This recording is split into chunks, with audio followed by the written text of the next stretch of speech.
Hi guys, welcome back to my channel Lush Foliage. In today's video, we are going to be talking about 5 such plants that will do quite well in low light conditions. Now guys, remember when I say low light doesn't mean that you are going to place your plant in a very dark place. There has to be a little bit of light. Now, before we start talking about those 5 plants, there are certain things that you need to understand. Now, guys, this is only for people who actually do not have much light. But if you are a person who gets a good amount of light, just because these are termed as low light plants, do not push them in the low light. If you have an option of light, please offer light to your plants because light is the most important part for all plant life. Now, for people who do not have much access to light, these plants are going to work out really well. But it comes with certain disadvantages, and the disadvantage is that if you are going to keep plants in low light conditions, even the ones that are termed as low light, there are going to be certain problems, and that is related with the growth. Your plant that is kept in a low light condition will have stunned growth or will tend to grow very slow because you are kind of compromising on the most important part, and that is light. Every plant needs light in order to create food through the process of photosynthesis. When the most important thing, which is light, has been compromised, that will indirectly affect the plant in terms of its growth. Now, another important thing, if you have plants that are variegated, please do not keep your variegated plants in low light conditions. Variegated plants already have a disadvantage of white color on the leaves, which means that the chlorophyll is missing. That particular leaf cannot produce or cannot help in the process of photosynthesis.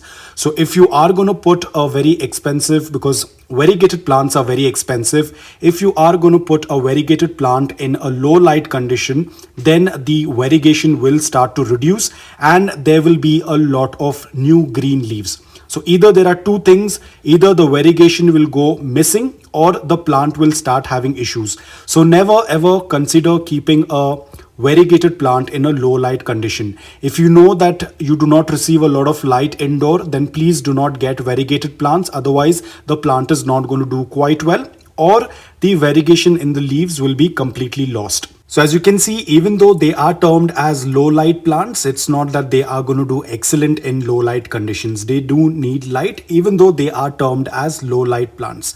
Now guys, even if you are going to apply fertilizers, the plant will still have a stunned growth because the most important thing, which is light, that is being compromised. So the plant, even if you're going to add a lot of fertilizers, the plant will still have stunned growth, or because of excess fertilizers in the soil, the plant might even get damaged. So you will have to compromise. If you are putting the plant in a low light condition, you will have to compromise on the growth. You cannot have a very fast or a huge growing plant in low light condition.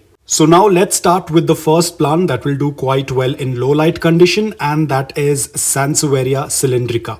Now guys, there are a couple of varieties in the Sansevieria variety. You have the variegated ones and you have the green ones. The cylindrica will do well in low light condition, but as I said, the growth is going to be quite slow. Now talking about the snake plants can also do quite well in low light condition, but you need to ensure which type of snake plant you are growing. As you can see on the right hand side, there is a variegated snake plant. This plant, if you're going to keep it in low light, it will lose all the yellow color and it will slowly start turning green in color. The variegated one requires a good amount of indirect bright light. Whereas you can see this one on the right hand side, this is a darker green version of the snake plant. This will do quite well in low light conditions as well. But again, for all the varieties, the growth is going to be very slow when there is going to be low light. The second one on the list are Thenanthes, Stormanthas, or the Calatheas. Most of the Calatheas will do well in low light conditions, but there is one catch. Now the catch over here is you will have to check, because not all Calatheas or Thenanthes will do well in low light condition. For that, you'll have to check the underneath of the leaves. If the underneath of the leaves are darker in color, if it's dark purple or dark red in color, these plants will do very well in low light conditions. But there are certain Calatheas that they do not have a darker underleaf, then those plants will not do well in low light. So you have to check before buying a Calathea or a Thenanthe or a Stormantha. In fact, most of the Stormanthas will have a darker underleaf, so those will do quite well in low light. But if you notice that your calathea does not have a darker shade beneath the leaves, then please do not keep that calathea in low light condition. It will not do quite well. That one would prefer indirect bright light. The third one on the list is our all-time favorite, and that is the ZZ plant or the Zanzibar. Now this is known to be kept in low light conditions, but again the same thing guys, if you're going to keep it in a low light condition, the growth is going to be very slow. In fact, this plant overall tends to grow very slow. So you can imagine when you're going to keep it in a low light condition, it's going to grow even more slow. Now there is a green variety as well as there is a black variety of ZZ, which is called as the Raven ZZ. Both of these will do quite well in low light conditions. My leaves are little lighter in color because it is being kept in indirect bright light. The moment you start keeping plants in low light conditions, the ones that are termed as low light, the color of the leaves will also turn darker green in color, and they are going to have a very glossy finish when you tend to keep them in low light. Mine is very light colored, but if I'm going to keep it in a place where there is low light, even these will start to turn darker green in color. That is basically in order to capture as much as light as possible, because when there is a good amount of chlorophyll in the leaves, the plant is able to create more food. So when there is lack of light, the leaves will start to turn more darker in color. Next one on the list is a flowering plant, and this is our all-time favorite, which is the peace lily.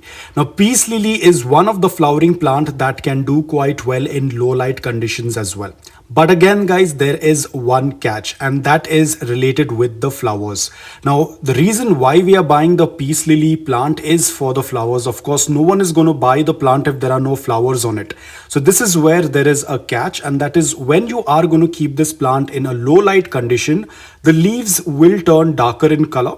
And for example, let's say when you keep this plant in indirect bright light, the flowering will be, let's say, 2 or 3 flowers you'll constantly happen to see. But when you are going to keep it in a low light condition, the frequency of the blooms will reduce drastically. Now again, if you're going to add fertilizers, it is not going to help because it's something related with light.